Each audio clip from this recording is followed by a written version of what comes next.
ক্রিকেটের শতবর্ষের রেখায় অনেক বিন্দুর মাঝে লাল সবুজের তো ওই একটাই আমি যে স্থায়ী অমাবস্যার রাতের ওই জ্যোৎস্নার আলো, যে মৃদু হলেও অন্ধকারে পথ দেখিয়েছে বাংলাদেশের ক্রিকেটকে। আমি যে বর্ষার বাতাসে মুকুলিত বসন্ত, আমি ক্রিকেটের পংক্তিমালায় নতুন এক মাত্রা। আমার নাম সাকিব আল হাসান। আমি বাংলাদেশের ক্রিকেটের সূর্যোদয়। বাংলাদেশের ক্রিকেট যদি একটা কাব্যগ্রন্থ হয়, তাহলে এর সনেট বা চতুর্দশপদী সাকিব আল হাসান।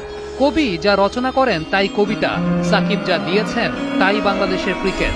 ক্রিকেটে লাল সবুজের ব্র্যান্ডিং এর বিশ্বায়নের শুরুটা তার মাধ্যমেই। নিজে সমীহ আদায় করেছেন, বিশ্ববাসীকে বাধ্য করেছেন বাংলাদেশকে সমীহ করতে।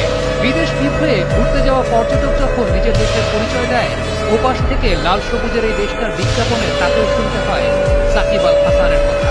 বংশের তোয়াক্কা না করে খান বা চৌধুরী বংশের কেউ কেউ নিজের সত্যনিষ্ঠ শিশুর নাম রাখেন সাকিব আল হাসান।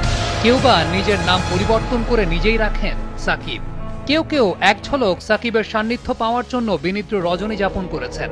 আবার কেউ বা সাকিবের ব্যাটিং দেখবে বলে স্কুল ফাঁকি দিয়ে পিঠে মানচিত্র এঁকেছে। ক্রিকেট বিশ্বে বাংলাদেশের মানচিত্রটাকে দাম বাড়িয়েছে সাকিব। এদেশের তরুণ প্রজন্ম তাকে অনুসরণ করে, অনুকরণ করে। জীবনের শেষ দিন গুনতে থাকা বুড়ো দাদু নাতিকে মাথায় হাত দিয়ে আদর করে বলে, আমার নাতিটা যেন সাকিব আল হাসানের মতো হয়।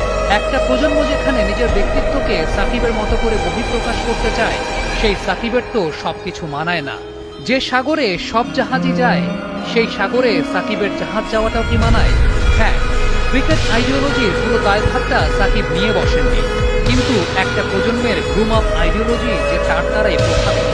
যে মানুষটা সর্বোচ্চ আনন্দের উৎস, সেই মানুষটাকে বিতর্কে দেখতে চান অযথা। ব্যাপারটা হয়তোবা সাকিব আল হাসান নিজেও বোঝেন দেখেই ফিরে এসেছেন।